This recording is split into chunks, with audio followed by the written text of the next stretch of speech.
Hello everyone, હું હેમંત શાહ તમારા બધાનું લર્નિંગ પોકેટની આ યુટ્યુબ ચેનલ ઉપર હાર્દિક સ્વાગત કરું છું. Welcome everyone. ચલો, બધા બાળકોનું આજના આ શાનદાર સેશનમાં સ્વાગત છે અને આશા રાખું છું કે મારો અવાજ તમારા સુધી એકદમ ક્લિયર આવે છે.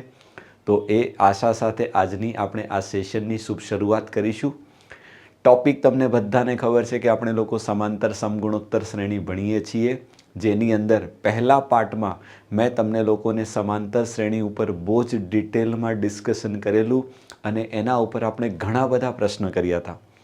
પણ તમે જાણો છો કે ઓલરેડી સમય એટલો બધો નહોતો વધ્યો, તો પહેલા સેશનને તો આપણે કમ્પ્લીટ કરી નાખેલો, કારણ કે તમને ખબર છે કે હજી હું તમને ભણાવીશ તો હજી 1.5-2 કલાક જોશે. એટલે આજના આ બીજા સેશનની અંદર આપણે જેટલી પણ વાતો સમાંતર શ્રેણીમાં જે થોડું ઘણું બાકી છે, અમુક ક્વેશ્ચનો મારાથી રહી ગયા છે તે, અને બીજો જે પ્રકાર છે ગુણોત્તર શ્રેણી, એને આજના સેશનમાં કવર કરશું. બરાબર? તો પહેલી તો મારી રિક્વેસ્ટ છે બધા બાળકોને કે જો તમે લોકોએ પહેલાં ભાગ 1 ન જોયો હોય તો પહેલાં ભાગ 1 કમ્પ્લીટ કરજો, પછી જ તમારે આ બીજો ભાગ જોવાનો છે, તો જ મજા આવશે. બાકી ટોપિકમાં કંઈ નહીં સમજાશે. પહેલેથી જ ક્લિયર કરી દઉં છું. બરાબર? ચલો, તો બીજી વધારે વાતો કરતા નથી, સીધા ટોપિક ઉપર આવીએ છીએ. અને તમને બધાને ખબર છે કે આપણું એક સરસ મજાનું મિશન રાઇટ નાઉ ચાલી રહ્યું છે. તમને બધાને મારે લોકોને મેં જે કમિટમેન્ટ તમને વસંત પંચમીના દિવસે કરેલું કે મારે તમને આખું જ ગણિત અહીંયા ભણાવવાનું છે, તો તે આપણું જે મિશન છે એ અંતર્ગત આપણે ધીરે ધીરે ખૂબ જ આગળ વધી રહ્યા છીએ. લગભગ મેં તમને 8થી 10 ટૉપિક ઓલરેડી બહુ સારી રીતે ભણાવી દીધા છે ને બસ આ જ રીતે હું તમને બીજા બધા જ ટૉપિક અહીંયા કમ્પ્લીટ કરાવીશ. બરાબર? ચલો, તો આજના સેશનની શરૂઆત કરીએ એ પહેલાં બધા બાળકોને રિક્વેસ્ટ છે કે એક વખત પહેલાં તમારી હાજરી લાઇક રૂપી બટનથી હાજરી પુરાવી દો અને સેશનને મેક્સિમમ શેર કરી દો, એટલે જલ્દીથી જલ્દી બીજા બધા વિદ્યાર્થીઓ પણ જોડાઈ જાય. બરાબર? તો શરૂઆત કરીએ છીએ, વધારે આપણે સમય લેતા નથી. આજના શુભ સેશનની શરૂઆત. ટૉપિક તમે બધા જાણો તો સમાંતર અને ગુણોત્તર શ્રેણી આપણો ટૉપિક છે. બીજી વસ્તુ, આપણી આ એપ્લિકેશન છે, એક વખત જરૂર તમે લોકો બધા જ પ્લે સ્ટોર પરથી ડાઉનલોડ કરી લેજો, કારણ કે આ બધા સેશન છે ને એ તમને એપ્લિકેશન પર પણ મળી જશે વિથ PDF. બરાબર? તો કોઈ બાળક એપ્લિકેશન પરથી જો ઈચ્છા રાખે કે સાહેબ હું ત્યાંથી ભણી લઈશ, તો યુ કેન ડેફિનેટલી તમે ત્યાંથી પણ વાંચી શકશો, તમે ત્યાંથી પણ આ બધા સેશન જોઈ શકશો. પણ હા, એપ્લિકેશનમાં અપડેટ થતાં થોડી વાર લાગી શકે, એટલે આગ્રહ રાખજો, બેટર છે કે તમે યુટ્યુબ પર જોશો તો વધારે સારું. બરાબર? હા, તો આપણી એપ્લિકેશન છે, જરૂર એક વખત ડાઉનલોડ કરી લેજો. બીજી વસ્તુ, એકડે એકથી તમને ગણિત શીખવાડીશું, ઝીરોમાંથી હીરો બનાવીશું. મેં તમારી બધી જવાબદારી લીધી છે, પણ જવાબદારી ત્યારે જ પતશે, બરાબર, જ્યારે હું તમને જે પ્રોપર સિક્વન્સ કહું છું એ સિક્વન્સમાં તમે ગણિત શીખશો. તો એના માટે તમારે શું કરવાનું? કંઈ કરવાનું નથી. યુટ્યુબ પર જવાનું, ચેનલમાં જવાનું, અને ચેનલ ઉપર પ્લેલિસ્ટ બનાવેલું છે, અને એ પ્લેલિસ્ટમાં જે સિક્વન્સમાં જે બધા જ સેશન મૂકેલા છે એ પ્રોપર સિક્વન્સને ફોલો કરશો એટલે હું તમને શ્યોરિટી આપું છું, તમને ગણિત આવડશે, આવડશે ને આવડશે જ. બરાબર? બસ સિક્વન્સ ફોલો કરો, 2 સેશન જોઈ લો એટલે તમને થોડો મારા પર વિશ્વાસ આવી જાય. પછી એવું લાગે, મજા આવે એવું છે તો આગળ વધવું અથવા કોઈ બીજા ફેકલ્ટી પાસે ભણી લેવું. બરાબર? જે છે તે સિમ્પલ છે. જરૂરી નથી કે હું બધાને જ સમજાવી શકું, but I will try my best કે આવનારું દરેક બાળક સમજી શકે એવો મારો પ્રયત્ન છે. બરાબર?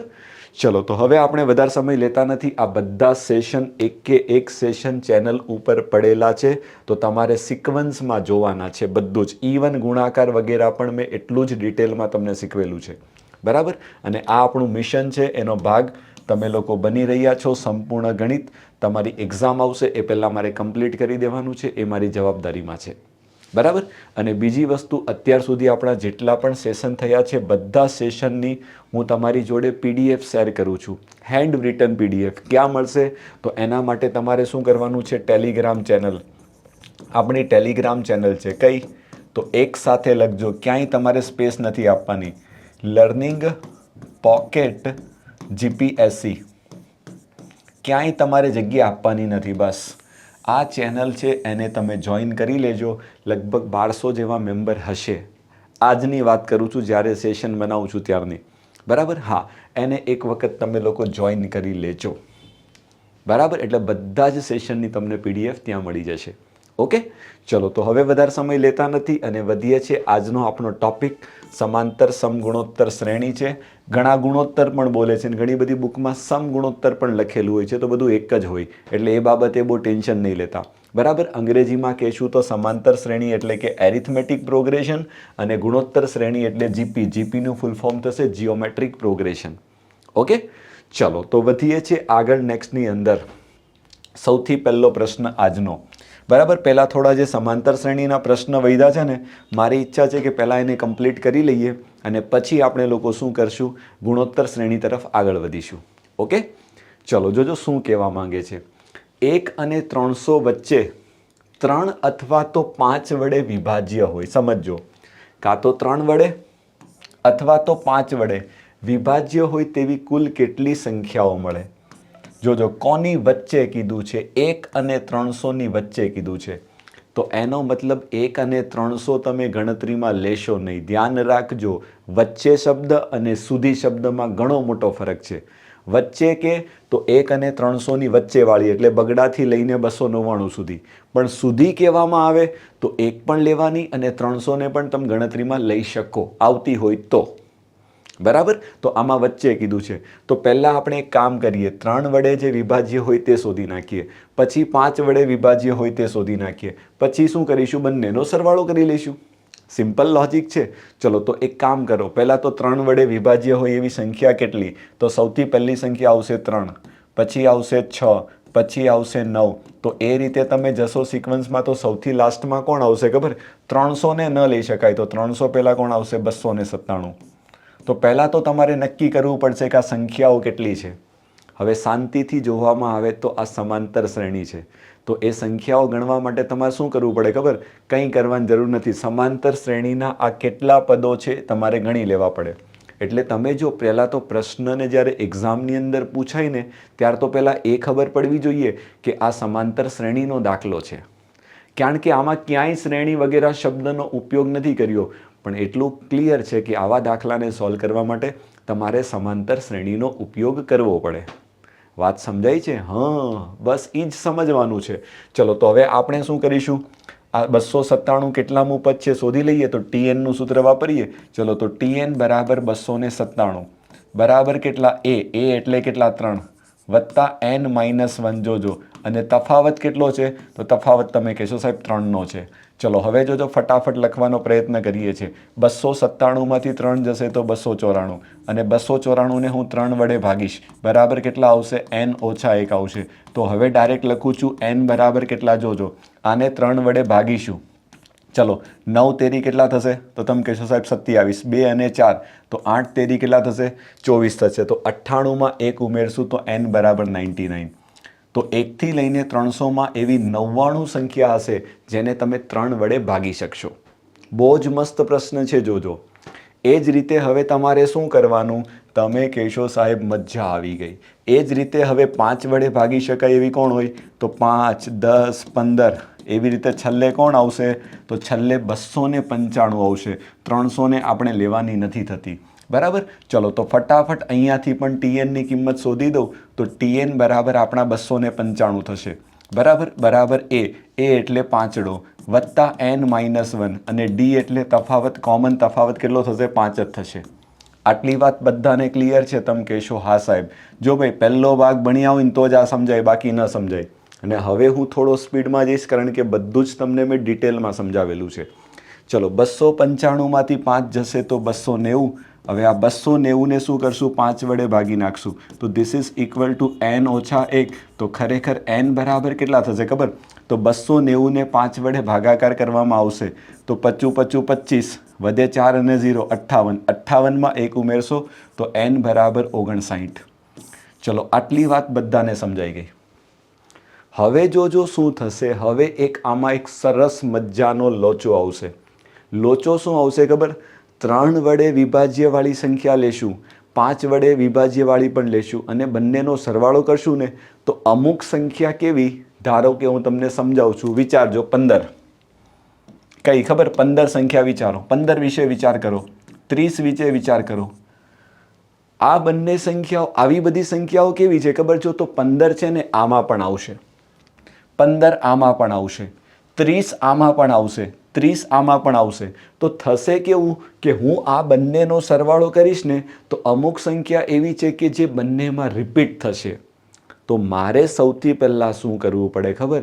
જેટલી સંખ્યાઓ રિપીટ થતી હોય ને એ બધાને એક વખત બાદ કરવી પડે. સમજો, બહુ જ ક્લાસિક દાખલો છે, જરા પણ સરળ નથી. મેં તમને શું કીધું? મારી વાત સમજાઈ? હા, જે પણ સંખ્યા રિપીટ થતી હશે એને તમારે એક વખત બાદ કરવી પડશે. કારણ કે આનો સરવાળો કરશું, આ બંનેનો સરવાળો કરશું ને તો 15 આમાં પણ હશે, 15 આમાં પણ હશે, એટલે 15 ગણતરીમાં 2 વાર આવશે. 30 આમાં પણ હશે, 30 આમાં પણ હશે, 30 ગણતરીમાં 2 વાર આવશે. તો એક વખત 15, એક વખત 30, એ બધાને બાદ કરવા પડે. તો પહેલાં તો હું એ ગણીશ કે એવા કેટલા પદ છે કે મારે એમને શું કરવા પડે? બાદ કરવા પડે. તો હવે તમે કહેશો સાહેબ એ પદ કેમ ખબર પડે? તો હવે તમારે એવું વિચારવાનું કે એવી સંખ્યા વિચારો જેને 3 અને 2, 3 અને 5, 3 અને 5 બંને વડે ભાગી શકાય. બંને વડે ભાગી શકાય એવી સંખ્યા કોણ હશે? બોલો. તો તમે કહેશો સાહેબ એવી સંખ્યા આવે, એક 15 આવે, 15ના ગુણકમાં બધી આવશે, 30 આવશે, પછી કોણ આવશે? 45 આવશે. એવી રીતે છેલ્લે કોણ આવશે ખબર? તો છેલ્લે તમારી સંખ્યા જો 300 નહીં આવે, 300 ને નથી લેવાના. તો 300માંથી 15 ઓછા એટલે છેલ્લી સંખ્યા તમારી 285 આવશે. સમજજો. તો આ કેટલી છે એ મારે પહેલાં ગણી લેવી પડે. શું તમને મારી વાત સમજાય છે? જો 300ને 15 વડે ભાગી શકાશે, પણ હું શું કરીશ? તમે સમજવાનો પ્રયત્ન કરો. શું? હું 15ને લઈશ, 300ને નહીં લઈશ, કારણ કે 300 વચ્ચે કીધું છે.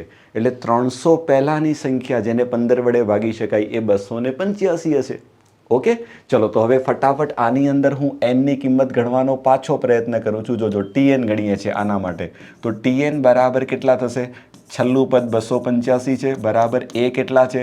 તમે કહેશો સાહેબ 15 છે, વત્તા n-1, અને તફાવત તો પાક્કું છે, 15 જ રહેવાનો છે. કેટલું સરળ છે, બહુ જ મજા આવશે. જોજો, 15. હવે 285માંથી 15 જશે તો 270. હવે આ 270ને આપણે 15 વડે ભાગીશું તો this is equal to n-1. તો અહીંયાથી જો nની કિંમત કેટલી મળશે? બરાબર પકડજો. ચલો, 15નો ઘડિયો બોલીએ. 15 એકા 15, વધે કેટલા? 12, ઉપરથી આવે 0, 120 એટલે 15 અઠા. તો n બરાબર 18 વત્તા 1 કેટલા થશે? 19. તો 19 એવી સંખ્યા છે જે બંનેમાં કોમન હશે. તો આવી 19 સંખ્યાને મારે શું કરવી પડે? બાદ કરવી પડે.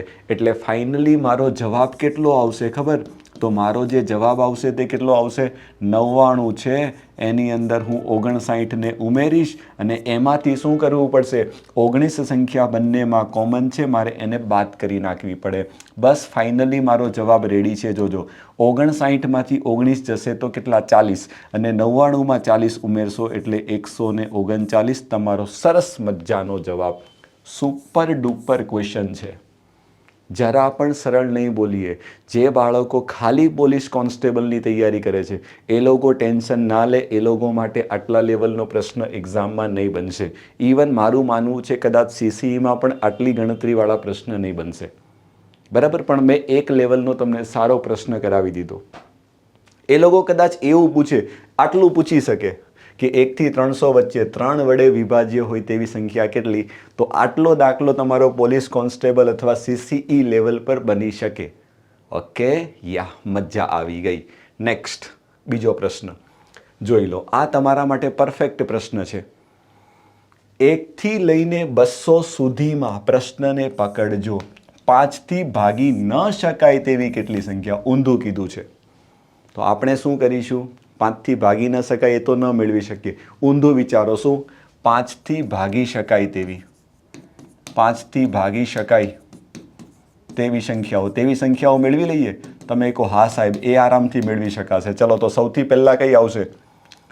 તમે કહેશો સાહેબ 5 આવશે, પછી કોણ આવશે? 10 આવશે, પછી કોણ આવશે? 15 આવશે, છેલ્લે કોણ આવશે ખબર?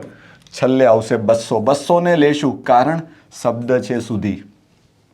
યસ. હવે ફટાફટ ગણી લો કે આ કેટલી સંખ્યાઓ એવી છે જેને તમે 5 વડે ભાગી શકશો. જોજો બધાનું આ બાજુ ધ્યાન.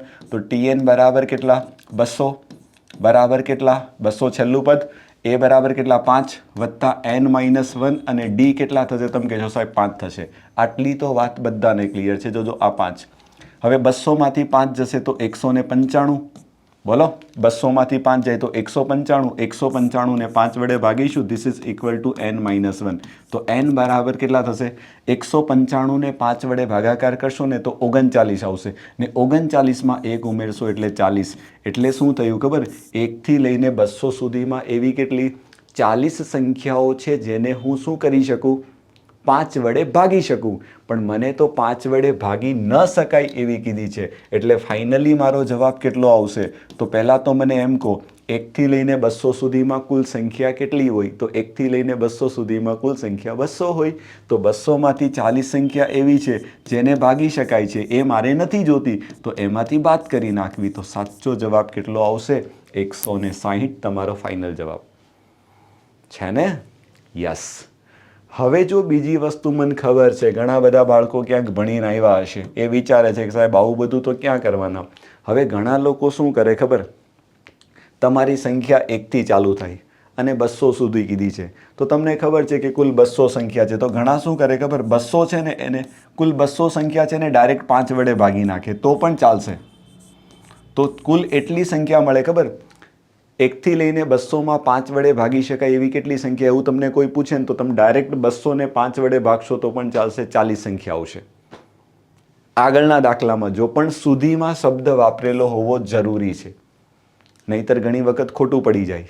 જે રીતે આગલા દાખલામાં જો કોઈ એવું પૂછે કે 1 થી લઈને 300ની વચ્ચે 3 વડે ભાગી શકાય એવી સંખ્યા કેટલી? સુધીમાં શબ્દ હોય તો 300 ને સીધા 3 વડે ભાગશો ને તો 100 સંખ્યા આવશે. તો તમે કહેશો સાહેબ અહીંયા 99 કેમ આવી? તો એનું કારણ મેં તમને સુધીમાં શબ્દ વાપર્યો.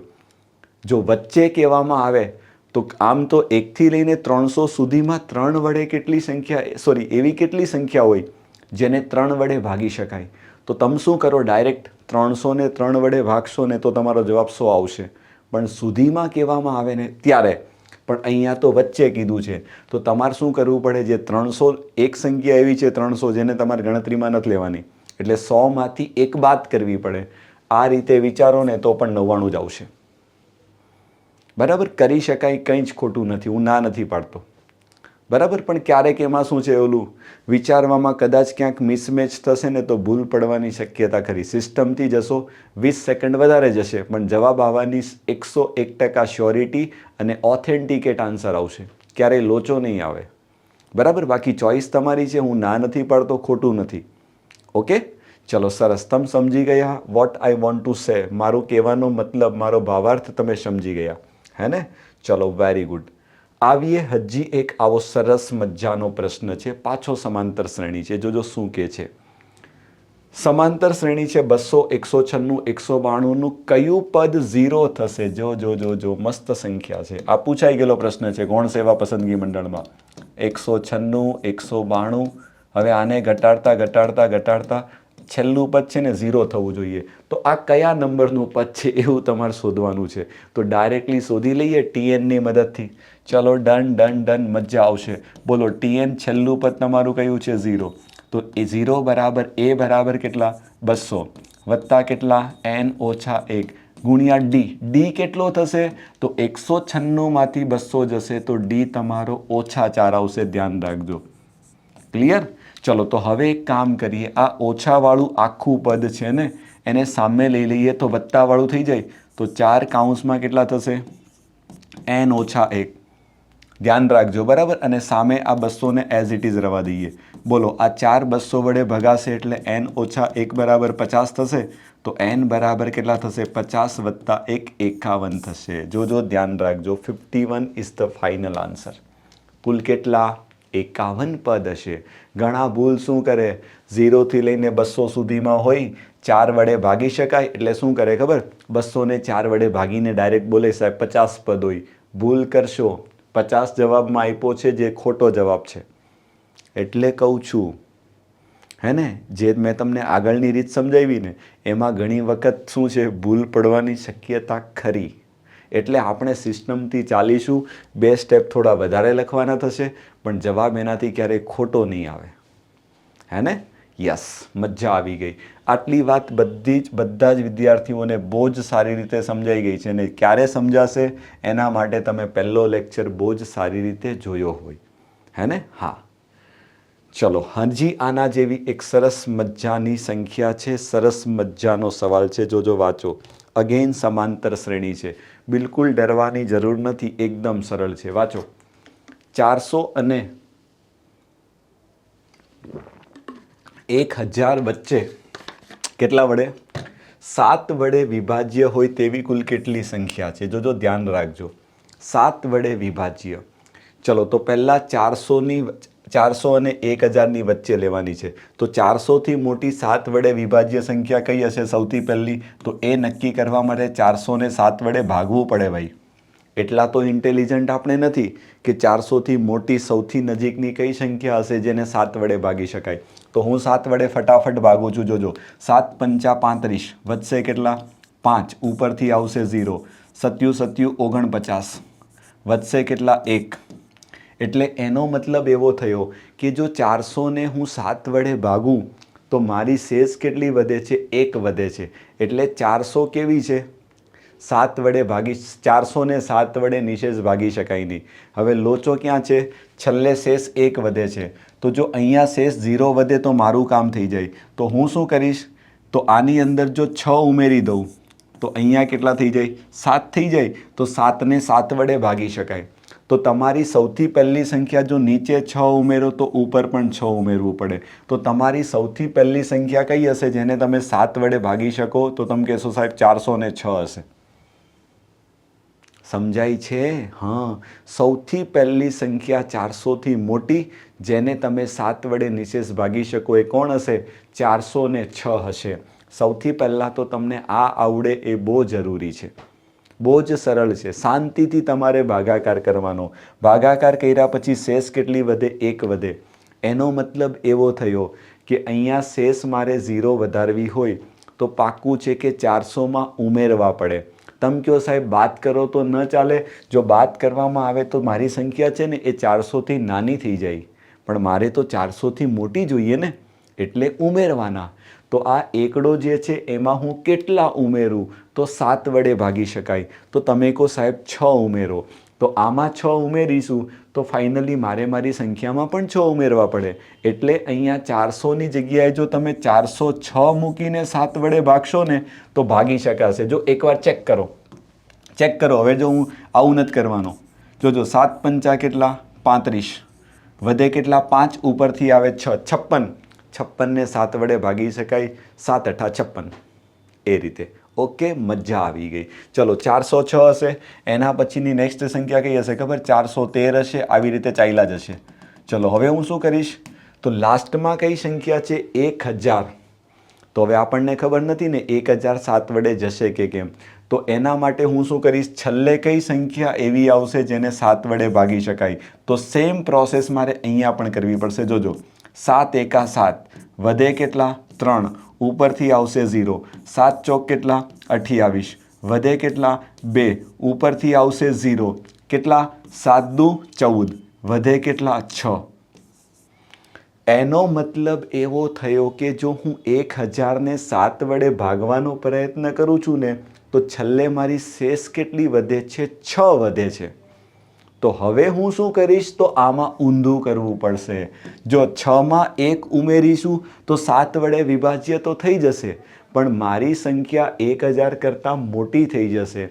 તો આમાં મારે શું કરવું પડશે? જે શેષ છે ને એને 0 લાવવી પડશે. તો 0 લાવવા માટે હું શું કરીશ? 6 બાદ કરીશ.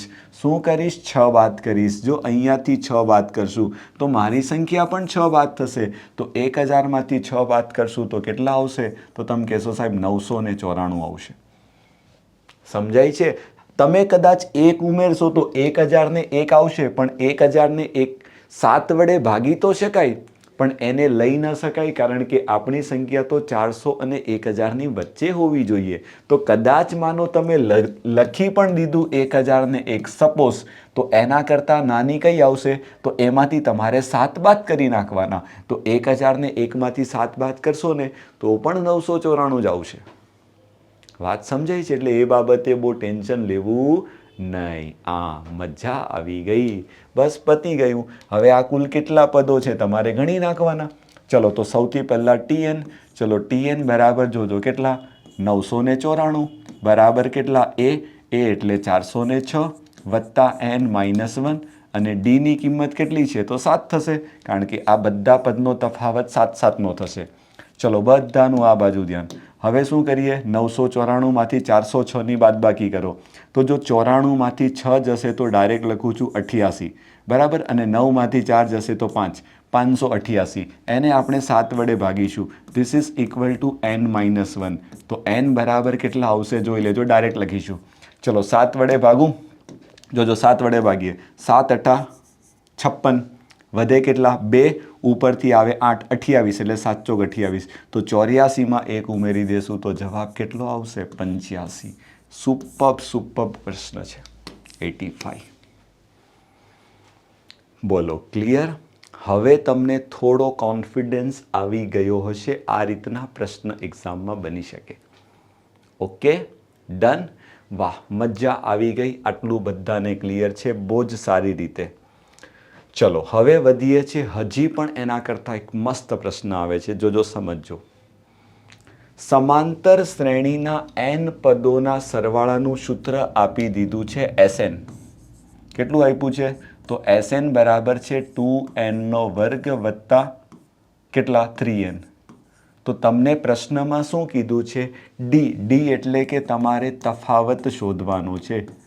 ચલો કેવી રીતે શોધશું જોઈ લો. હવે બીજી કોઈ તમને માહિતી આપવામાં આવી નથી તો હવે આ પ્રકારના દાખલા ગમે ત્યારે આવે. આ પણ ઓલરેડી એક વખત તમારી ગૌણ સેવા પસંદગી મંડળની એક્ઝામમાં પૂછાયેલો પ્રશ્ન છે. ધ્યાન રાખજો બરાબર. તો હું શું કરીશ તો મને સિમ્પલ લાગે છે. જો તમે આમાં શું કરો Sn એટલે n પદનો સરવાળો. હવે મારી ઈચ્છા છે હું એકડો મૂકું તો એકડો મૂકું તો S1 મળે. તો S1નો મતલબ શું થાય એક પદનો સરવાળો. એક પદ એટલે આવું કરવાથી તમને પહેલું પદ મળે. શું મળે પહેલું પદ મળે. એક પદનો સરવાળો મતલબ પહેલું પદ. ચલો તો આમાં જો હું 1 મૂકીશ તો 1 બરાબર કેટલા થશે તો 2 ગુણ્યા 1નો વર્ગ કરશું એટલે 1 1 ગુણ્યા 2 એટલે 2 2 વત્તા 3 એટલે પહેલું પદ તમારું 5 આવશે. તમે કહેશો હા. ચલો હવે હું S2 કરીશ. n બરાબર 2 મૂકીશ તો આનો મતલબ શું થશે ખબર 2 પદોનો સરવાળો. તો આની અંદર કોણ હશે પહેલું પદ અને બીજું પદ બંને હશે. તમે કહેશો સાહેબ હા. એટલે ખરેખર જોવા જઈએ તો આ જે 5 છે ને એ તમારો એ છે. ધ્યાન રાખજો બરાબર. ચલો હવે S2 એટલે 2 પદનો સરવાળો કેટલો થશે જોજો બધાનું આ બાજુ ધ્યાન. અહીંયા 2 મૂકો તો 2નો વર્ગ 4 4 દુ 8 વત્તા 2 મૂકો તો 3 દુ કેટલા થશે 6 એટલે આ કેટલા થશે 14. તો 14 શું છે ખબર S2નો મતલબ પહેલું અને બીજું પદ બંનેનો સરવાળો છે. પહેલું વત્તા બીજું બંનેનો સરવાળો છે. હવે થોડું તો વિચારો. તમારી પાસે પહેલું પદ છે ને એ ઓલરેડી 5 છે. આ પહેલું પદ છે ને એ ઓલરેડી 5 છે. તો એનો મતલબ તમને બીજું પદ કેટલું મળશે તો તમે કહેશો સાહેબ 14 છે ને એમાંથી 5 બાદ કરી નાખો તો તમને બીજું પદ છે ને 9 મળે. સમજ્યા. હવે તમે કહો સાહેબ એવું કેમ શોધો છો તો તમે વિચારો તો ખરા. તફાવત શું છે તફાવત છે એ બીજું પદ અને પહેલા પદની બાદબાકી છે ને. ઓલરેડી યાદ કરો મેં પહેલા લેક્ચરમાં શું સમજાવ્યું. ડીનો મતલબ શું થાય તો ડીનું મતલબ તમારે બીજું પદ હોય એમાંથી પ્રથમ પદને બાદ કરી નાખવાનું. ચલો તો બીજું પદ કેટલું 9 છે. પ્રથમ પદ કેટલું છે 5 તો 9માંથી 5 જશે તો તમારો જવાબ કેટલો 4. સરસ મજાનો ક્લાસિક પ્રશ્ન છે. S3 શોધવાની કોઈ જરૂર જ નથી કારણ કે તફાવત શોધવા માટે મને પહેલું અને બીજું પદ મળી જાય તો મારું કામ થઈ જશે. આટલો વિચાર જો તમને એક્ઝામમાં નાનકડો આવી જાય ને તો પ્રશ્ન તમારી મુઠ્ઠીમાં લાઈફ જીંગાલાલા. સરળ. Okay done. મજા આવી ગઈ. તો એક સરસ મજાનો પ્રશ્ન હતો. ધ્યાન રાખજો આવા પ્રશ્ન બને તો ડરવું નહીં. થોડું વિચારવું પેન ચલાવી આરામથી તમને આન્સર મળશે. ઓકે ચલો હવે જોજો આ પણ પ્રશ્ન એક વખત પૂછાઈ ગયેલો છે. એક સ્પેશિયલ શ્રેણી છે બરાબર. ધ્યાન રાખજો તમે સ્કૂલમાં ભણીને જ આવ્યા હશો. હવે પહેલાં આવું આપી દીધું છે અને કીધું છે કે આ કઈ શ્રેણી છે તો જોઈ લો. ઓપ્શન પર નજર નાખશો ને સમાંતર શ્રેણી તો જો તો બધાના તફાવત સરખા આવે છે. તફાવત તો સરખા નથી, એટલે ફાઇનલ છે સમાંતર શ્રેણી નથી. સમગુણોત્તર શ્રેણી પણ નથી, કારણ કે ગુણોત્તર શ્રેણીમાં શું હોય એ હું અત્યારે ભણાવું છું આના પછી. ગુણોત્તર શ્રેણીમાં શું હોય, બે ક્રમિક પદોનો ગુણોત્તર સમાન હોય, જે આમાં નથી. એટલે જો સમાંતર પણ નથી, ગુણોત્તર પણ નથી. સ્વરિત શ્રેણી પણ હું તમને થોડી વારમાં ભણાવીશ. તો આ સ્વરિત પણ નથી. તો આ શ્રેણી કઈ છે ખબર? ફિબોનાન્સી સિરીઝ છે. યાદ કરો, તમે સ્કૂલની અંદર કદાચ ભણીને આવ્યા છો, તમારા શિક્ષકે શીખવાડ્યું છે, હું શીખવાડું છું. જોજો, કોઈ પણ બે ક્રમિક પદનો તમે સરવાળો કરશો ને તો તમને એના પછીનું પદ મળશે. આવી સિરીઝને આપણે લોકો ફિબોનાન્સી સિરીઝ કહીએ છીએ. જોજો કેવી રીતે સમજજો. તમારે શું કરવાનું, પહેલાં બે પદનો સરવાળો કરવાનો. તો આવું કરવાથી તમને નેક્સ્ટ પદ મળે. તો 0 + 1 કરશો તો 1 મળે. જો પછી બીજા અને ત્રીજાનો સરવાળો કરશો તો તમને એના પછીનું પદ મળે. તો કયું મળશે? 1 + 1 જો 2 મળે છે. સમજાય છે? હા. પછી તમે શું કરશો, એનો અને એના પછીના પદનો સરવાળો કરશો તો તમને નેક્સ્ટ પદ મળશે. તો 1 + 2 કરશો તો કેટલા મળશે? 3 મળશે. પછી જો બગડા અને તગડાનો સરવાળો કરશો તો તમને એના પછીનું પદ મળશે 5. પછી તમે તગડા અને પાંચડાનો સરવાળો કરશો તો એના પછીનું પદ મળશે 8. પછી પાંચડા અને આઠડાનો સરવાળો કરશો તો એના પછીનું પદ મળશે 13. પછી 8 અને 13નો સરવાળો કરશો તો એના પછીનું પદ મળશે 21.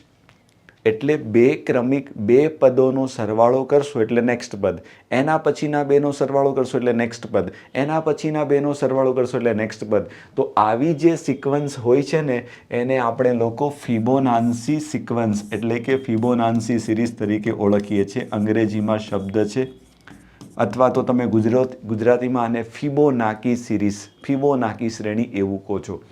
This is the proper English word. કેવી શ્રેણી કહીશું? ફિબોનાકી. ધ્યાન રાખજો, સ્પેશિયલ સિરીઝ છે, મગજમાં ફિટ કરી દેવી. કદાચ ક્યારેક પૂછાઈ જાય તો we should have a answer, આપણી પાસે જવાબ હોવો જોઈએ. ઓકે, મજા આવી ગઈ? બસ સરળ છે, બીજું કંઈ આમાં છે નથી. તમે જોઈ લો ને, બેનો સરવાળો કરતા જાઓ ને, તમારી સામે જ છે. 1 + 0 + 1 એટલે 1, 1 + 1 એટલે 2, 1 + 2 એટલે 3, 2 + 3 એટલે 5, 3 + 5 એટલે 8, 5 + 8 એટલે 13, 8 + 13 એટલે 21, 21 + 13. હવે આવું પણ પૂછાય, આ શ્રેણી આપી દે ને એવું કહેવામાં આવે કે આનું 12મું પદ શોધો, તો તમારે શું કરવાનું? વધારતા જવાનું. પહેલું, બીજું, ત્રીજું, ચોથું, પાંચમું, છઠ્ઠું, સાતમું, આઠમું, નવમું, 10મું, 11મું, 12મું શોધી લેવાનું. આમાં કોઈ સૂત્ર બનશે નહીં. Okay, done. મજા આવી ગઈ. ચલો, આટલી વાત બધાને ક્લિયર છે. તો અહીંયા આપણી કઈ સમાંતર શ્રેણી ધી એન્ડ. એક લેવલ પર જેટલું જરૂરી છે ને એના કરતાં એક સારા લેવલ પર મેં તમને ભણાવી દીધું. હવે આપણે જે શરૂઆત કરીશું એ કઈ શ્રેણી છે? ગુણોત્તર શ્રેણી છે. બધાનું આ બાજુ ધ્યાન. ગુણોત્તર શ્રેણી, બરાબર. અથવા તો તમે આને સમગુણોત્તર શ્રેણી કહેશો તો પણ ચાલશે. અંગ્રેજીમાં શબ્દ છે જીઓમેટ્રિક પ્રોગ્રેશન, જીપી, જેને આપણે લોકો જીપી કહીએ છીએ. જો ઉપર લખેલું જ છે. અથવા તો ઘણા ગુણોત્તરની જગ્યાએ સમગુણોત્તર શબ્દનો ઉપયોગ પણ કરે છે તો પણ ચાલશે. ચલો, હવે ગુણોત્તર શ્રેણી કોને કહીશું? તો એવી શ્રેણી કે જેના કોઈ પણ બે ક્રમિક પદોનો ગુણોત્તર કેવો હોય? સમાન હોય. તેને આપણે શું કહીએ છીએ? તેને આપણે ગુણોત્તર શ્રેણી કહેવાય. પહેલામાં શું હતું? બે ક્રમિક પદોનો તફાવત સમાન હોય. આમાં બે ક્રમિક પદોનો ગુણોત્તર સમાન હોય. ધ્યાન રાખજો. કેવી રીતે? લેટ્સ સે ટેક એક એક્ઝામ્પલ લઈએ, ઉદાહરણ તરીકે સમજીએ. જોજો બધાનું આ બાજુ ધ્યાન. ધારો કે હું લખું છું 3, 9, 27, 81, 243. તો આ તમને જે શ્રેણી દેખાય છે ને, આ કેવી છે ખબર? ગુણોત્તર અથવા તો સમગુણોત્તર શ્રેણી છે. એનું કારણ તમે સમજો. જો તમારે શું કરવાનું? કોઈ પણ બે, આ બે, કોઈ પણ બેનો ગુણોત્તર લેવાનો. હવે ગુણોત્તર કેવી રીતે મળશે? તો ચોખ્ખું કહી દઉં છું. ગુણોત્તર હંમેશા કેવી રીતે મળશે? તો બીજી સંખ્યાને તમારે પહેલી સંખ્યા વડે ભાગવી. ખાસ ધ્યાન રાખજો. હંમેશા બીજીને પહેલી વડે ભાગશું. કોઈ પણ બે લઈ લો, ધારો કે આ બે લેવામાં આવે ને તો બીજીને પહેલી વડે ભાગવાનું, આ બે લેવામાં આવે તો બીજીને પહેલી વડે ભાગવાનું હંમેશા.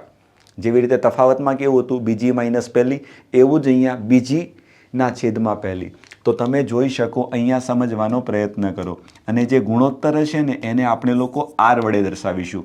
આર ક્યાંથી આવે છે? તો ગુણોત્તરને આપણે લોકો અંગ્રેજીમાં રેશિયો કહીએ છીએ. તો રેશિયો છે ને એનો આર લખવામાં આવશે, ધ્યાન રાખજો. બરાબર? તો હવે તમે અહીંયા સમજવાનો પ્રયત્ન કરજો. જોજો શું થશે. તો 9 ભાગ્યા તમે 3 કરશો ને તો તમારો જવાબ કેટલો આવશે? 3 આવશે. તમે કહેશો બરાબર. અહીંયા તમે જોજો 27 છે ને એને 9 વડે ભાગશો ને તો પણ તમારો જવાબ કેટલો આવશે? 3 જ આવશે. સમજો. હવે તમારી ઈચ્છા થાય કે સાહેબ આ બંનેનો ભાગાકાર કરું તો જો 243 છે ને એને 81 વડે ભાગશો ને તો પણ તમારો જવાબ 3 જ આવશે. શું તમને મારી વાત સમજે છે? 3 3 3. તો આવી શ્રેણીને શું કહેશું આપણે? ગુણોત્તર અથવા તો સમગુણોત્તર શ્રેણી કહેશું. આશા રાખું છું કે તમને આ મારી વાત બહુ જ સારી રીતે સમજાય છે અને એકદમ સરળ છે. તો એક્ઝામમાં શું કરવાનું ખબર? તમારી પાસે જો આવો કોઈ શ્રેણીનો દાખલો આવે ને તો જો આપી દે તો ઘણું સારું છે. જો ન આપવામાં આવે ને તો પહેલાં તમારે ચેક કરવી પડે એક શ્રેણી કઈ છે. તો ચેક કેમ કરશું? પહેલાં હંમેશા તફાવત કાઢશું. જો તફાવત સરખો ન આવે તો પછી તમારે શું લેવાનો? ગુણોત્તર લેવાનો. એટલે તમારે પકડમાં આવી જશે કે કઈ શ્રેણી છે. સમજાય છે? Okay, done. આટલી વાત બધાને ક્લિયર. તો આ શ્રેણી આપણી કઈ? ગુણોત્તર શ્રેણી છે. બરાબર? હવે ગુણોત્તર શ્રેણીનું જે પ્રથમ પદ હશે એને આપણે હંમેશા એ વડે દર્શાવીશું. બરાબર? ચલો, તો એનો મતલબ જોજો. હવે મારે ગુણોત્તર શ્રેણી લખવી હોય તો હું કેવી રીતે લખીશ? તો જો ગુણોત્તર, કોઈ પણ ગુણોત્તર શ્રેણીનું પ્રથમ પદ હોય એને એ કહેશું. તો બીજું પદ શું આવશે? તો તમે કહેશો એ ગુણ્યા આર આવશે. કારણ તમે થોડું સમજવાનો પ્રયત્ન કરો. જો આ પ્રથમ પદ મારું એ છે, બરાબર? આ એ છે. હવે આ બીજું પદ ક્યાંથી આવે? તો આ જે એ છે ને આ મારો ગુણોત્તર છે 3. તો ગુણોત્તર એને આ ગુણોત્તર આર વડે હું ગુણાકાર કરીશ ને, એ ગુણ્યા આર, એટલે કે 3 ગુણ્યા 3 કરીશ ને તો 9 આવશે. એટલે એને આર વડે ગુણીશું ને તો તમારું બીજું પદ આવશે, એટલે કે એ આર થશે. તો ત્રીજું પદ શું થશે? એ આરનો વર્ગ થશે. ચોથું પદ શું થશે? એ આરનો ઘન થશે. તો આવી રીતે ચાલ્યા કરે તો કોઈ મને કહેશે અહીંયા એનમું પદ આવશે. તો એનમું પદ કયું હશે? તો જોતા જ તમને ખબર પડી જાય. જો આ મારું બીજું પદ છે, સમજો, આ મારું બીજું પદ છે, આ મારું પહેલું પદ છે, બહુ સરળ છે. આ મારું ત્રીજું પદ છે. તો તમે સમજો જેટલામું પદ છે ને એના કરતાં આરની 1 ઘાત કેવી છે? ઓછી છે. તો એનો મતલબ અહીંયા કેટલા આવશે? તો તમે કહેશો સાહેબ એ આવશે, આર આવશે ને એની કેટલી ઘાત આવે? n નહીં આવે, 1 ઘાત ઓછી આવશે. એટલે કે n-1 આવશે. તો એના પરથી શું ખબર પડી કે કોઈ પણ ગુણોત્તર શ્રેણીનું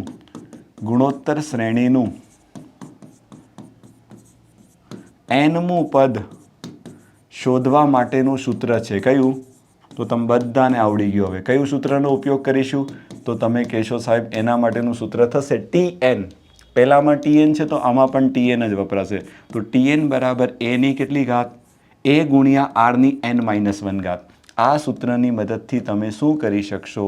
આરામથી ગુણોત્તર શ્રેણી હશે ને એનું nમું પદ આરામથી શોધી શકશો. બોલો, ક્લિયર? ડન? આટલી વાત મારા હિસાબે બધા બાળકોને બહુ જ સારી રીતે સમજાઈ ગઈ છે અને એકદમ સરળ છે. થઈ જાય? ક્લિયર? ચલો, વેરી ગુડ. મજા આવી ગઈ? તો આશા રાખું છું કે તમને આટલી વાત બધાને બહુ સારી રીતે ક્લિયર છે. હવે શું કરીશું? હવે આની અંદર પણ જોજો, જેવી રીતે સમાંતર શ્રેણીમાં સરવાળો આવે ને એવી રીતે ગુણોત્તર અથવા તો સમગુણોત્તર શ્રેણીમાં પણ સરવાળો આવે. પણ બહુ જ ઓછી શક્યતા છે કે તમને સરવાળા વિશે પૂછે, કારણ કે સરવાળામાં કેવું થાય ખબર? આની અંદર જે તમારા પદો છે ને એ એક્સપોનેન્શિયલી મોટા થતા જાય. એટલે સરવાળો પૂછાવાની શક્યતા બહુ જ ઓછી. પણ છતાં હું તમને શું કરું છું? સૂત્ર લખાવી દઉં છું. બરાબર? દરેક વસ્તુની પાછળ પ્રૂફ હોય, પણ આપણે બધું પ્રૂવ નથી કરવા જવાના. તમારે યાદ જ રાખવાનું. બરાબર? તો હવે લખું છું શું? ગુણોત્તર શ્રેણીના, સમજો, ગુણોત્તર શ્રેણીના કેટલા n પદોનો સરવાળો કરવા માટેનું એક સરસ મજાનું સૂત્ર છે. તો સૂત્ર એ છે Sn. તો Sn બરાબર a કૌંસમાં r ની n ઘાત ઓછા 1 અને આખાના છેદમાં r ઓછા 1 આ સૂત્ર છે. અથવા ઘણી વખત ધ્યાન રાખજો આ જ સૂત્રને બીજી રીતે પણ લખવામાં આવે છે. કઈ રીતે? હું બંનેની કન્ડિશન સમજાવીશ. તો Sn બરાબર 1 માઇનસ r ની n ઘાત અને આખાના છેદમાં 1 ઓછા r. એમ તો બંને એક જ છે, ખાલી તમે શું કરો, આ બંનેની અદલા બદલી થઈ જાય છે. એકને આગળ લઈ આવે તો 1 માઇનસ r ની n ઘાત અને અહીંયા 1 આગળ આવે તો 1 માઇનસ r. આ બંને એક જ છે. તો તમે કહેશો સાહેબ બંને એક જ છે તો શું ફરક પડે? તો આ સૂત્રનો ઉપયોગ આપણે ક્યારે કરીશું ખબર? જ્યારે તમારી આરની કિંમત હોય ને કેવી હોય? 1 કરતાં મોટી હોય. આરની કિંમત જ્યારે 1 કરતાં મોટી હોય ને તો તમારે આ સૂત્રનો ઉપયોગ કરી લેવાનો. અને જ્યારે આરની કિંમત કેવી હોય? 1 કરતાં નાની હોય ત્યારે આપણે શું કરી લેવાનું? આ સૂત્રનો ઉપયોગ કરી લેવાનો. શું તમને મારી વાત સમજાય છે? તમે કહેશો હા સાહેબ એકદમ ક્લિયર છે. r 1 કરતાં મોટો હોય એટલે આ સૂત્ર લાગશે અને આરની કિંમત 1 કરતાં નાની, 1 કરતાં નાની એટલે 1/2, 1/4 આવું આવે ને ત્યારે આપણે આ સૂત્રનો ઉપયોગ કરી લઈશું. બોલો ક્લિયર? એમ તો જો કે આનો ઉપયોગ આવવાનો જ નથી, પણ તમને એવું ન થાય કે સાહેબે ન સમજાવ્યું ને એટલે મેં કરી દીધું. બરાબર? અને બીજી વસ્તુ ખાસ કહી દઉં છું કે તમારો r છે ને એ ક્યારે પણ r can never be a 0. Sorry, r can never be a 1. rનું મૂલ્ય છે ને ક્યારે પણ 1 હોઈ શકે નહીં, ધ્યાન રાખજો. ગુણોત્તર ક્યારેય 1 નહીં આવે. જો 1 આવશે તો તમે સમજી જશો છેદ તમારો 0 થશે ને 0 છેદ પોસિબલ નથી. સમજાય? એટલે શું છે? આરની કિંમત 1 ક્યારે પણ હશે નહીં, ધ્યાન રાખજો. કોની અંદર? ગુણોત્તર શ્રેણીની અંદર. એટલે એનો મતલબ શું થયો ખબર? આ ધારો કે હું લખું છું ને 5 5 5 તો ઘણાને શું થાય ખબર કે સાહેબ આ પણ ગુણોત્તર શ્રેણી છે? ના, ખોટી વાત. આ ગુણોત્તર શ્રેણી પણ નથી અને આ સમાંતર શ્રેણી પણ નથી. કારણ કે આની અંદર જો r કેટલો આવે ખબર? 5/5 કરશો તો 1 આવશે, 5/5 કરશો તો 1 આવશે. બરાબર? જ્યારે કન્ડિશન શું બોલે છે કે ગુણોત્તર તમારો ક્યારે પણ 1 હોઈ શકે નહીં. ધ્યાન રાખજો ખાસ. પહેલામાં તફાવત ક્યારે 0 ન હોઈ શકે ને આમાં ગુણોત્તર ક્યારે પણ 0 ન હોઈ શકે. બહુ જ ઝીણી ઝીણી વસ્તુ ડિટેલમાં સમજાવું છું, ક્યાંય નહીં મળે. બરાબર?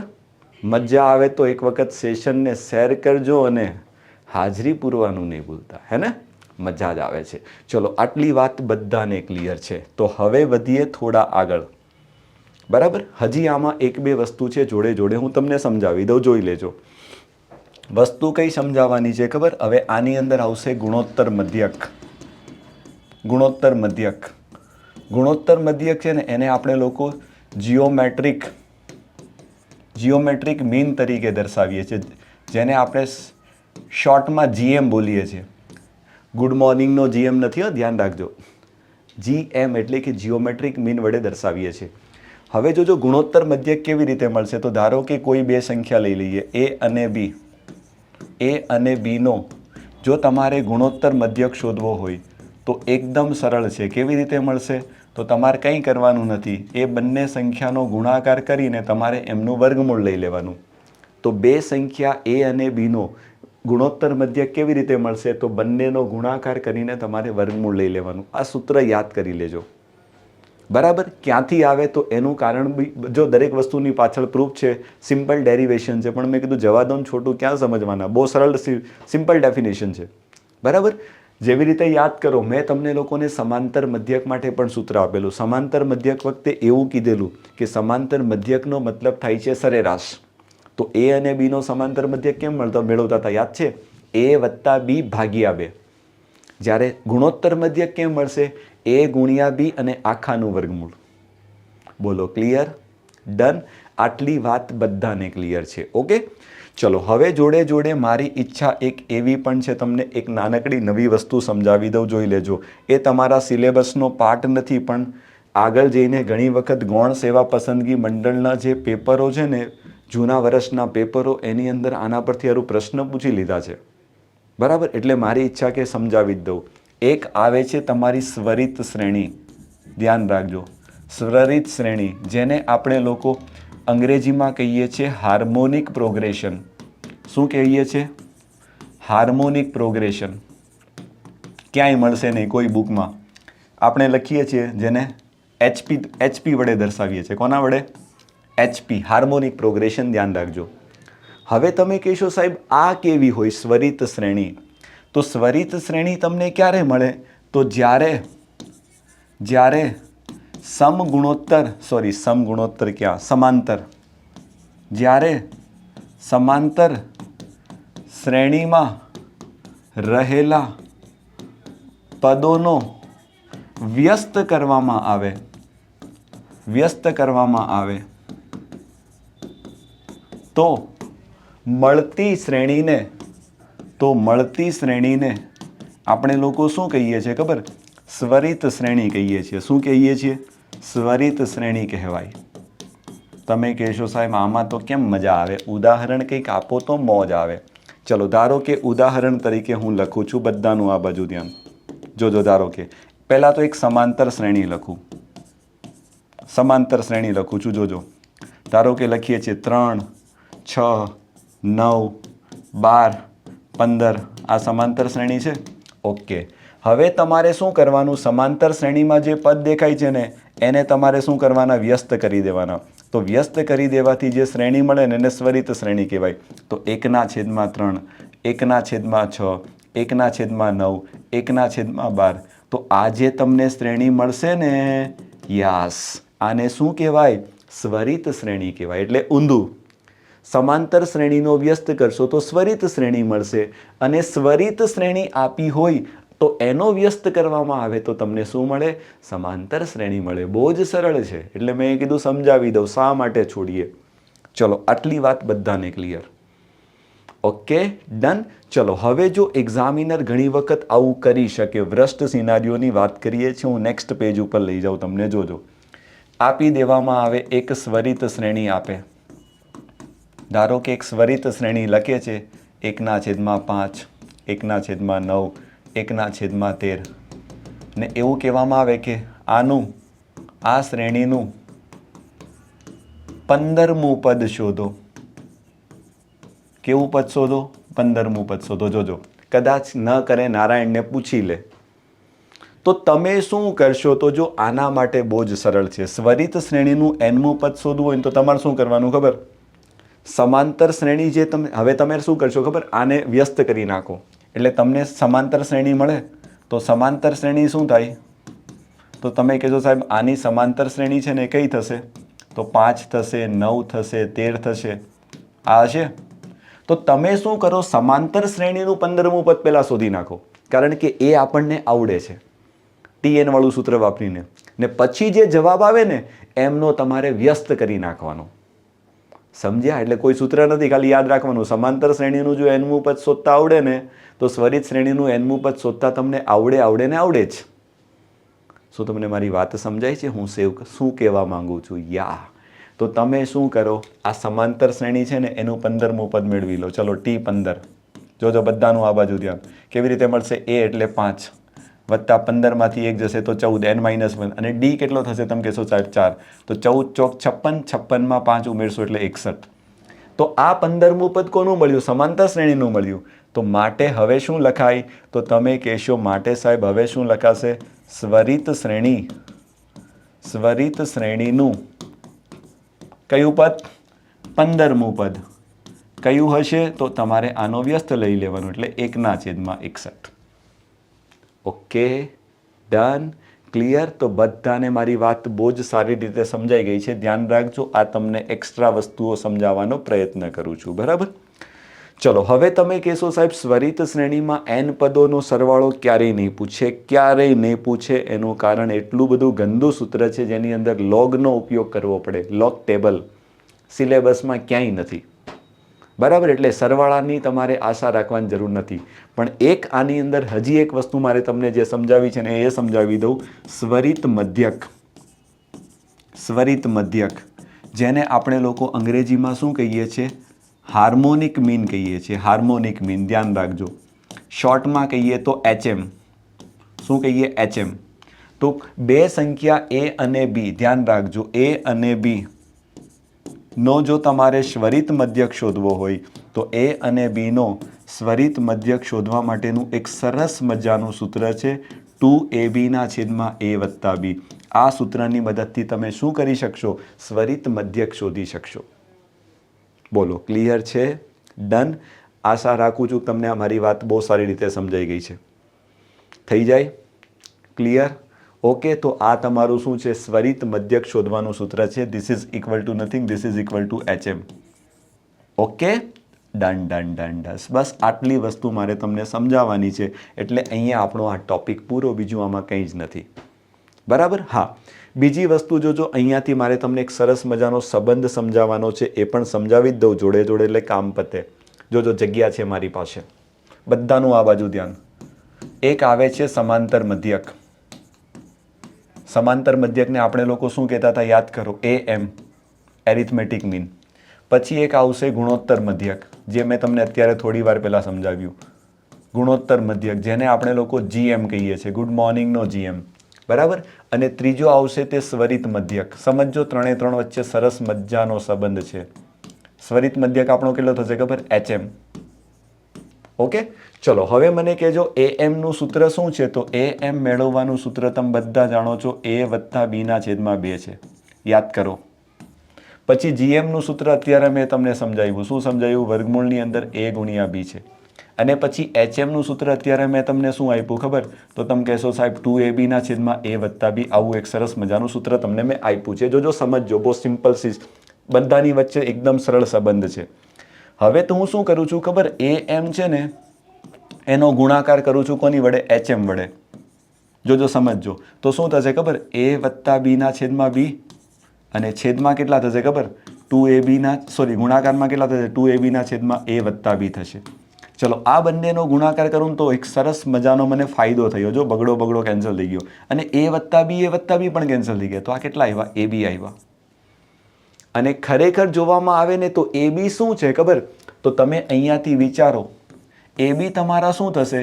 તો AB બરાબર શું થશે? આ વર્ગમૂળને હું સામે લઈ લઉં તો AB શું થશે ખબર? GM નો વર્ગ થશે. તો એનો મતલબ સંબંધ શું મળ્યો? તો સંબંધ આવો મળે છે કે જે GM નો વર્ગ હશે એ હંમેશા કોના બરાબર હશે?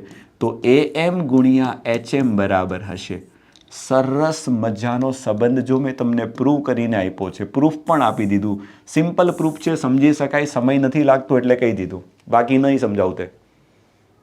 ક્લિયર? હંમેશા ધ્યાન રાખજો, એક્ઝામમાં બેઠા પ્રશ્ન પૂછાય કે AM, HM અને GM વચ્ચે નીચેનામાંથી કયું સૂત્ર એ ત્રણે ત્રણ વચ્ચેનો સાચો સંબંધ બતાવે છે? AM, GM, HM એટલે તમે સમજી ગયા ને? સમાંતર મધ્યક, ગુણોત્તર મધ્યક અને ત્વરિત મધ્યક વચ્ચે નીચેના પૈકી કયો સંબંધ સાચો? તો તમને જ્યાં જે ઓપ્શનમાં આ દેખાય ને એ તમારો સાચો જવાબ. ઓકે, તમે કહેશો સાહેબ એકદમ ક્લિયર, મજા આવી ગઈ. તો આ પહેલો સંબંધ તમારે ધ્યાન રાખવાનો છે. અને એક બીજો સંબંધ તમારે શું ધ્યાન રાખવાનો છે ખબર? કે AM, GM અને HM આમની વચ્ચે એક બીજો સંબંધ શું હોય કે AM નું મૂલ્ય છે ને એ હંમેશા GM ના મૂલ્ય કરતાં મોટું અથવા બરાબર હોય છે, અને GM નું મૂલ્ય હશે ને એ હંમેશા HM ના મૂલ્ય કરતાં મોટું અથવા બરાબર હોય છે. આ બે સંબંધ મગજમાં ફિટ કરી લેજો. એક્ઝામમાં ઘણી વખત પૂછાઈ ગયા છે ગૌણ સેવા પસંદગી મંડળની એક્ઝામમાં. બરાબર? ડાયરેક્ટ આવી જાય નીચેના પૈકી કયો સંબંધ સાચો. ભણેલા હશો તો આવડશે, બાકી નહીં આવડે. બોલો, ક્લિયર છે? Done. Okay, done done done done. બધાને મારી વાત બહુ જ ડિટેલમાં અને સારી રીતે સમજાઈ ગઈ છે એવી આશા રાખું છું. બરાબર? હવે આને યાદ રાખવું બહુ સરળ છે. જો, બધામાં M કોમન છે, M તો બધામાં કોમન જ છે. જો, પહેલો સંબંધ તો સરળતાથી યાદ રહી જાય કે આ વચ્ચેનાનો વર્ગ આ બંનેના ગુણાકાર બરાબર થાય, તો યાદ રહી જાય. અને બીજો સંબંધ શું કરો? ABCD યાદ હોય ને તો આવડી જાય. ABCDમાં પહેલા A આવે, પછી G આવે ને પછી H આવે, AGH. એટલે યાદ રાખવું બહુ સરળ છે. ABCDની સિક્વન્સમાં સંબંધ છે. A મોટો છે G, G મોટો છે H. અને G નો વર્ગ કોના બરાબર થાય? A અને H ના ગુણાકાર બરાબર થાય. બહુ સરળ છે. બોલો, ક્લિયર? ડન. તો મજા આવી ગઈ. આ સરસ મજાની મેં તમને નાનકડી વાત સમજાવી દીધી જે દરેક બાળકને ખબર હોવી જોઈએ. બરાબર? ચલો, તો હવે હું શું કરું છું? તો હવે મારી ઈચ્છા છે ફટાફટ થોડા 5 થી 10 મિનિટ લઈને થોડા ઘણા ફટાફટ દાખલાઓ લઈ લઈએ, એટલે પૂરું ચેપ્ટર, બીજું આની અંદર કંઈ જ નથી. બરાબર? ચલો, તો સ્ટાર્ટ કરીએ છીએ. પહેલો દાખલો તમારી સામે, કદાચ હું નહીં કરાવું તોય આવડી જશે. હવે બધું એવું જ છે. હે ને, સમજતા જજો, બહુ સરળ છે. ચલો પહેલો દાખલો.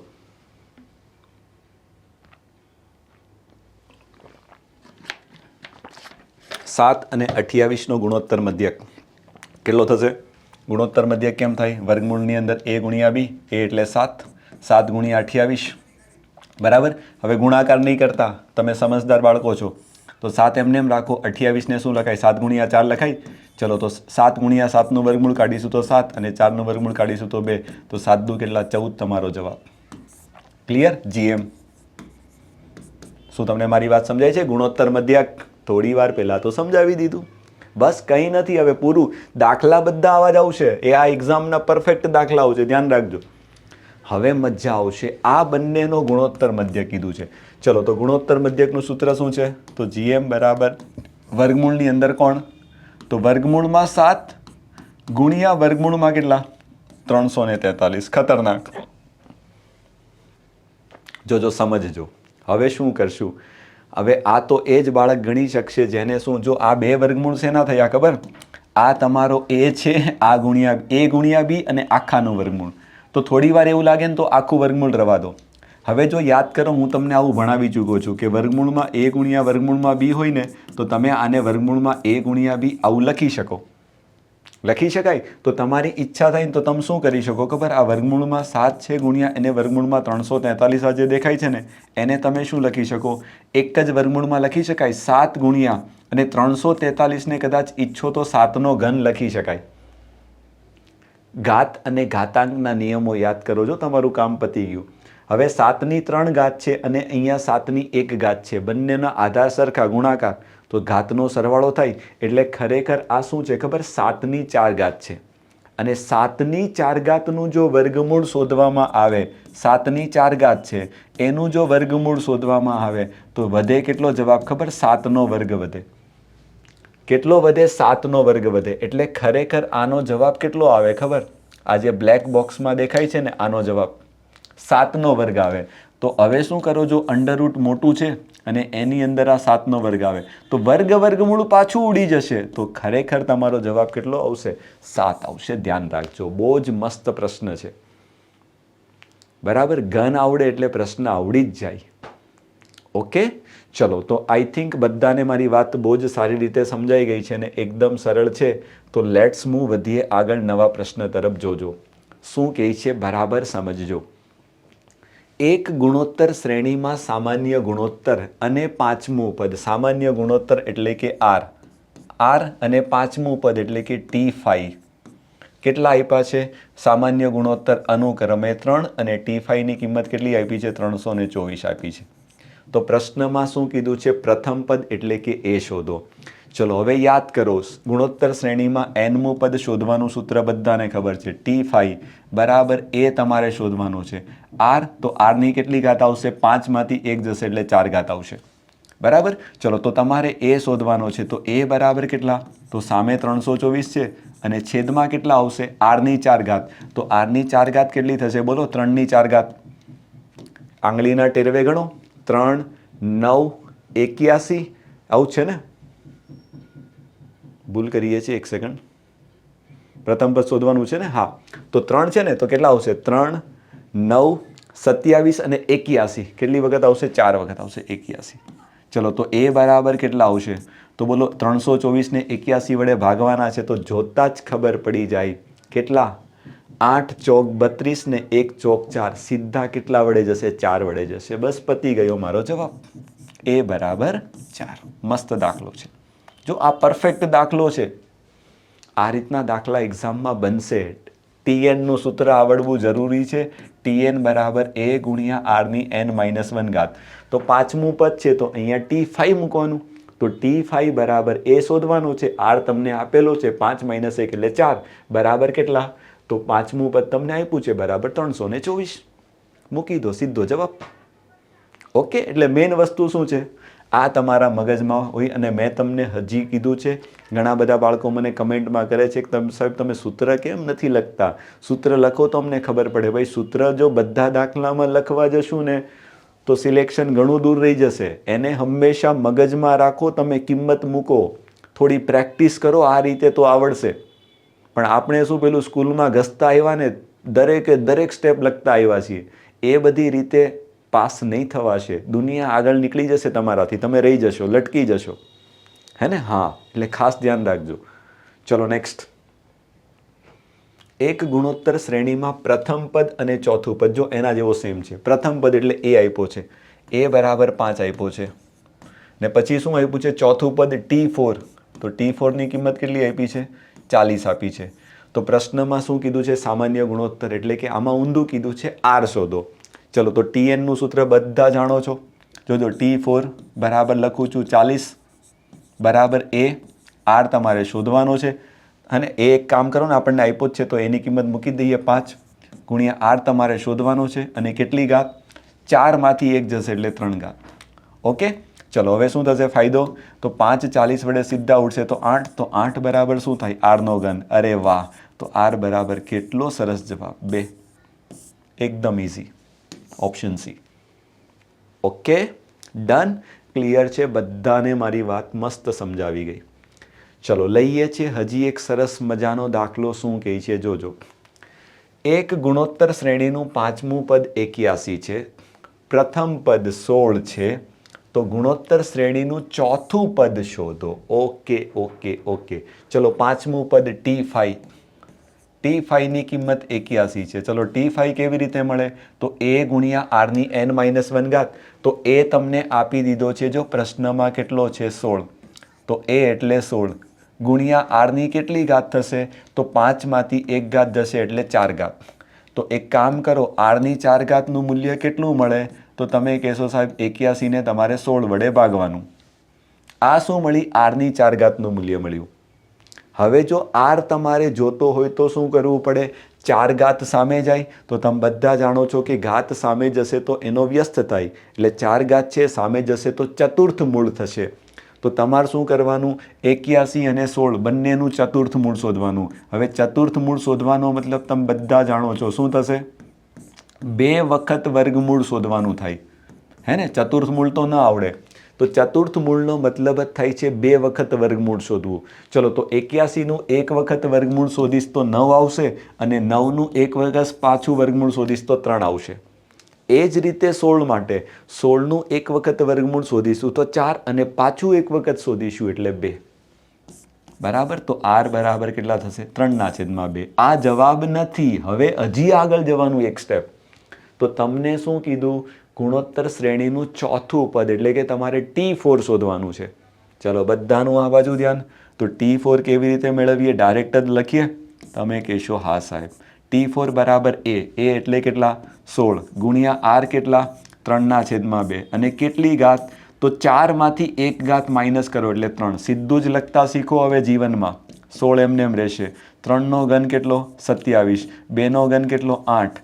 8 વડે સીધું ઉડે તો 2. તો 27 ગુણ્યા 2 કેટલા? 54 તમારો જવાબ. Is it given? એક્ઝેક્ટ છે ઓપ્શન બી. ઓકે, ડન, મજા આવી ગઈ છે. વધીએ છે એક સરસ મજાના નવા પ્રશ્ન તરફ. જોજો શું કહે છે? 3 પદો ગુણોત્તર શ્રેણીમાં છે તો કે શોધો. યાદ કરો, આવા દાખલા આપણે લોકો સમાંતર શ્રેણીમાં પણ જોઈ ગયા. તો સમાંતર શ્રેણીમાં શું હતું? કન્સેપ્ટ શું હતો? ક્રમિક પદોનો તફાવત સમાન હતો. આ કેવી શ્રેણી? ગુણોત્તર શ્રેણી. તો આમાં કેમનું થશે? ક્રમિક પદોનો ગુણોત્તર સમાન થશે. Very good. બસ આવું ઝીણું ઝીણું યાદ હોય એટલે આવડી જ જાય પ્રશ્ન. 8 K અને 72. તો 2 ક્રમિક પદોનો ગુણોત્તર, આ બંનેનો ગુણોત્તર, આ બંનેનો ગુણોત્તર સરખા. ચલો તો ગુણોત્તરમાં શું આવશે? K ભાગ્યા 8. આનો ગુણોત્તર શું આવશે? 72 ભાગ્યા K. લોજિકલી બંને કેવા હશે? સરખા. K કેટલા થાય? K નો વર્ગ થાય. બરાબર 8 ગુણ્યા 72. તો 72ને 8 નવા લખાય. તમે કહેશો સાહેબ હા. હવે શું કરીએ? K શોધવાનો છે તો વર્ગ સામે જાય તો વર્ગમૂળ. તો 2 વખત 8 છે તો વર્ગમૂળ શોધશો તો 1 વખત 8 આવશે, અને 3નું વર્ગમૂળ 9નું વર્ગમૂળ શોધશો તો 3. તો K બરાબર ડાયરેક્ટ લખો 24. વધારે સ્ટેપ નથી લખવાના અનનેસેસરી. ઘણા શું કરશે ખબર? બિચારા 72ને 8 વડે ગુણશે તો 576 આવશે, ને પછી 576નું વર્ગમૂળ શોધશે. ચાલશે, હું ના નથી પાડતો. શા માટે? વર્ગ છે, સામે જશે તો વર્ગમૂળ. તો આ બંનેનું વર્ગમૂળ 64નું વર્ગમૂળ 8 અને 9નું વર્ગમૂળ કેટલું 3. ડાયરેક્ટ લખું? ઓકે, એના માટે વર્ગ વર્ગમૂળ ઘન ઘનમૂળ ભણવું પડે ભાઈ, એમને થોડું આવડે. ના આવડે એમને, ક્યારેય ના આવડે જીવનમાં. ચલો લો, હજી એક સરસ મજાનો પ્રશ્ન તમારી સામે છે. ગુણોત્તર શ્રેણી આપી દીધી છે અને કહી દીધું છે આનું 8મું પદ શોધો. જોજો શું થાય છે. હવે ઘણી વખત શું છે ભાઈ, જો નોલેજની પણ જરૂર નથી. સમજાય છે? હા, થોડું ઓબ્ઝર્વેશન કરો ને તોય તમને સમજાતું જાય કે આરું આ કમનું થાય છે. બહુ જ સરળ છે. જો 1/8 છે, થોડું વિચારો. પછી પદ કયું થયું ખબર? 1/4 થયું. પછી 1/2 થયું. એટલે કેવું થાય છે સમજ્યા તમે? 2 વડે ગુણાય છે. આને 2 વડે ગુણો એટલે આ આવે, આને 2 વડે ગુણો એટલે આ આવે. હવે આને તમે 2 વડે ગુણશો ને એટલે 1 આવશે, એને 2 વડે ગુણશો તો 2 આવશે, એને 2 વડે ગુણશો તો 4 આવશે, એને 2 વડે ગુણશો તો 8 આવશે, એને 2 વડે ગુણશો તો 16. આવી રીતે ચાલે સિક્વન્સ આખી. થોડું ઓબ્ઝર્વેશન કરો તો પૂરું થઈ ગયું. હું તો કહું કોઈ સૂત્ર વાપરવાની જરૂર નથી. સમજ્યા? હા, સમજો થોડું. પછી હું તમને સમજાવું છું ગુણોત્તર શ્રેણીના કન્સેપ્ટથી કેમ થાય, પણ જરૂર નથી. હે ને? હા, તો હવે શું કીધું છે? 8મું પદ શોધો. તો જોઈ લો આમાં 8મું પદ ક્યાં આવે? 1, 2, 3, 4, 5, 6, 7, 8મું. 8મું આવી ગયા ને, બસ રોકાઈ જાઓ. 9મું કે તો હજી આગળ જવાનું. પૂરું જવાબ. ક્યાં શોધવા જવાના? ચલો, હવે એ બાળક માટે કે જે ઈચ્છે છે કે ના સાહેબ હું તો સિસ્ટમેટિક જઈશ, તમે જેમ સૂત્ર વાપરીને કરો છો, ચલો કરી લઈએ. ચલો, તો પહેલાં મને એમ કહો, એ બરાબર કેટલો થાય? તમે કહેશો સાહેબ એ બરાબર 1/8 થશે. જોઈ લો. બરાબર. ચલો, હવે આર કેટલો થશે? તો આરનો મતલબ બીજું પદ કયું? 1/4. એને ભાગાકાર કરવાનો. કોની વડે? પહેલું પદ 1/8 વડે. તો છેદનો છેદ અંશમાં ને અંશનો છેદ છેદમાં. તો 8/4 કરશો એટલે આર તમારો કેટલો થશે ખબર? 2 થશે. આર તમારો 2 થશે, ધ્યાન રાખજો. Okay, done. આટલી વાત તો બધાને સમજાઈ ગઈ. હવે તમારે શું શોધવાનું? 8મું પદ એટલે કે T8 શોધવાનું છે. તો T8 બરાબર એ એટલે 1/8 અને આર કેટલા થશે? તો આરની વેલ્યુ છે 2 અને કેટલી ઘાત આવશે ખબર? તો 8માંથી 1 જશે તો 7 ઘાત. બરાબર. હવે 2ની 7 ઘાત. તો હવે જો નીચે શું છે? 8નો મતલબ શું થાય ખબર? 2ની 3 ઘાત થાય. ખોટો ભાગાકાર ન કરો જીવનમાં. ઉપર 2ની 7 ઘાત છે, નીચે 2ની 3 ઘાત છે. તો ભાગાકારમાં સમાન આધાર માટે શું થાય? ઘાતની બાદબાકી થાય. તો 2ની 7માંથી 3 ઘાત જશે તો 2ની 4 ઘાત અને 2ની 4 ઘાત કેટલી થશે? 16. આ એ જ જવાબ છે. હું નથી ઈચ્છતો કે તમે આવું કરો, પણ કદાચ ચલો માની લો એક્ઝામમાં આવા બધા વિચાર ન આવે તો કરી શકાય, કંઈ ખોટું નથી. પણ થોડું ઓબ્ઝર્વેશન કરો ને. 1/8ને 2 વડે ગુણો ને, ડબલ છે આના. ઘણા કે સાહેબ અડધા છે, અડધા નથી પણ ડબલ છે. હે ને? તમે ખાલી છેદને જોશો તો અડધો થાય છે. છેદને નથી જોવાનો, સંખ્યા જો. 1/8ના ડબલ, એને 2 વડે ગુણો ને એટલે બગડો આના વડે ગુણાશે એટલે 1/8. આને હજી 2 વડે ગુણો તો હજી 2 વડે ગુણશો તો ડબલ થાય છે. Every time it get doubled. It gets doubled. Okay, મજા આવી ગઈ. છે કઈ કે પૂરું? હા છે હજી. ગુણોત્તર શ્રેણીના જોઈ લો પ્રથમ 5 પદનો સરવાળો કીધો છે. લો, તો ગુણોત્તર શ્રેણી છે તો બહુ સરળ છે. હું તો કહું છેલ્લે કંઈ ના આવડે તો જો 5 છે, 15 છે, 45 છે. શું છે ખબર? આના 3 ગણા, આના 3 ગણા. તો આના 3 ગણા કોણ થાય? 45ના 3 ગણા થશે 135 અને 135ના 3 ગણા થશે 405. આ પ્રથમ 5 પદ છે ને, ફટાફટ સરવાળો કરી નાખો ને તોય ચાલે. કોઈ સૂત્રબૂત્રની મગજમારીમાં ન પડાય. મને એટલું ખબર પડે, ભલે ગમે તેટલું નોલેજ હોય તોય ન કરાય. સમજ્યા? હા, દેશી રીત વાપરી નાખો. દાખલો એમને ઇઝી થાય છે તો શા માટે એટલું કોમ્પ્લિકેટેડ કરો? જો 135 ને 45, તમે કહેશો સાહેબ 180. 180માં આ 20 ઉમેરો તો 200. 200માં 405 ઉમેરો એટલે 605. જવાબ. કોઈ એસએન બેસેનની જરૂર નથી. છતાં કોઈ ઈચ્છે કે ના સાહેબ તમે તો ભણાવ્યું છે, આપણે તો ઇજ્જત આપીને જ સોલ્વ કરીશું. ચાલો, તો એસએનનું સૂત્ર ચાલુ કરો. એસએન બરાબર એ એટલે 5. હવે આરની કેટલી ઘાત આવશે? તો આર કેટલો થશે તમારો ખબર? 15/5 એટલે આરની કિંમત થશે 3. જોજો, તો 3ની કેટલી ઘાત? તો તમારે 5 ઘાત શોધવાની છે ને. 5મું પદ એટલે 3ની 5 ઘાત ઓછા 1 અને આખાના છેદમાં કેટલા આવશે? તો તમે કહેશો સાહેબ 3 - 1 આવશે. બરાબર. SN વાળું સૂત્ર વાપરું છું, ધ્યાન રાખજો. સૂત્ર મગજમાં રહેશે, સીધી કિંમત મૂકશું. 5 ગુણ્યા 3 ની 5 ઘાત, આંગળીના ટેરવે ગણવી પડે. 3 9 27 81 ને 243. હવે 243 માંથી 1 જશે તો 242, અને 242 ને તમારે કોના 2 વડે ભાગવાનું. ચલો તો 2 વડે ભાગીશું તો કંઈક થશે, ઘણું ખરું થશે. 2 વડે ભાગીશું તો 121, ને 121 5 ગણા કરશો તો 605. ले क्या फर्क पड़ेगा, कुछ भी फर्क नहीं पड़ेगा, उससे तो आंसर और इजी सेम आएगा. છે ને? Yes, done. તો આઈ થિંક લગભગ હાલો. હજી દાખલા બાકી. સમાંતર મધ્યક, ગુણોત્તર મધ્યક અને સ્વરિત મધ્યક વચ્ચે કયો સંબંધ છે? તો મેં શું શીખવાડ્યું? ABCD જોઈ લો. AGH પતી ગયો, પહેલો સંબંધ સાચો. HGA નથી, AHG ના આવે, GHM ના આવે. પહેલો સંબંધ સાચો. ભણાવી દીધું બધું જ ડિટેલમાં, હે ને? યસ. પછી સમાંતર મધ્યક, ગુણોત્તર મધ્યક અને સ્વરિત મધ્યક વચ્ચેનો સંબંધ. તો ગુણોત્તર મધ્યક કોણ છે? જી. તો જી શું હોય? આ બંનેના ગુણાકાર બરાબર હોય. જી શું હોય? જીનો વર્ગ, સોરી, જીનો વર્ગ શું હોય? આ બંનેના ગુણાકાર બરાબર હોય. તો સંબંધ કયો આવે? તો G² બરાબર AH. Option A. બધું ભણાવી દીધું, કન્સેપ્ટ છે ને આ બધા પૂછાયેલા પ્રશ્ન છે, જોઈ લો તમારી સામે. Okay, done. મજા આવી ગઈ. બસ આવું કરવાનું છે, ખાલી જોઈને આન્સર ટીક મારો, વાત પતી ગઈ. ને એની જ સાથે આપણા સેશનની પણ વાત પૂરી. બોલો બોલો બોલો, કેવી મજા આવી છે ને? સરસ મજાની વાતો. ચલો તો પહેલાં તો બધા જ બાળકોને નાનકડી રિક્વેસ્ટ, મજા આવી ગઈ હોય તો એક વખત મસ્ત તરીકે से सेशन को शेयर किया जाए दबा के, અને હાજરી તમારી લાઈક રૂપી બટનથી પુરાવજો. મારા માટે એ જ સૌથી મોટી નાનકડી ખુશી હશે. બીજી વસ્તુ, સેશન કેવો રહ્યો એક વખત પતી જાય પછી તમારે શું કરવાનું? નીચે કમેન્ટ બોક્સમાં જરૂર તમારો અભિપ્રાય આપજો. એ મારા માટે થોડું મોટિવેશનલ હશે. મને એનાથી તમારા માટે હજી કંઈક નવી કરવાની ઈચ્છા થશે. એ જ મારા માટે મોટિવેશન છે, બરાબર. બાકી તમને એકડે એકથી આમ જ ગણિત ભણાવીશું, એની જવાબદારી મારી છે. જે સિક્વન્સમાં ભણાવું બસ તમે ફોલો કરો ને કામ કરો.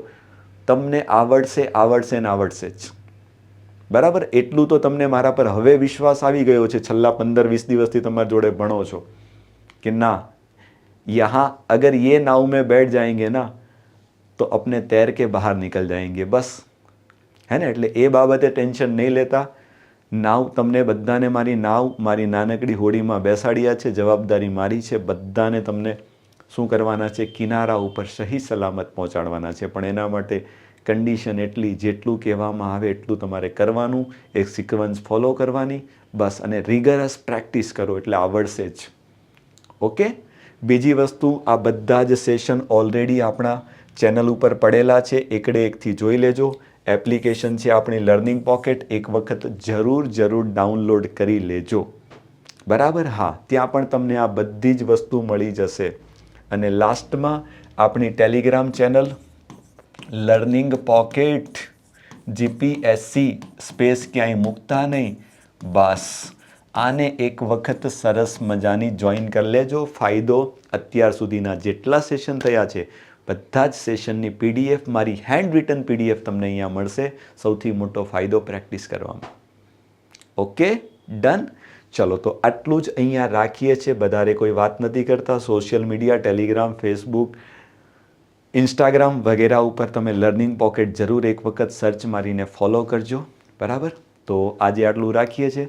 નવા સેશનમાં નવી ગીલીનો નવો દાવ, કંઈક નવો ટોપિક સાથે આપણે શરૂઆત કરીશું.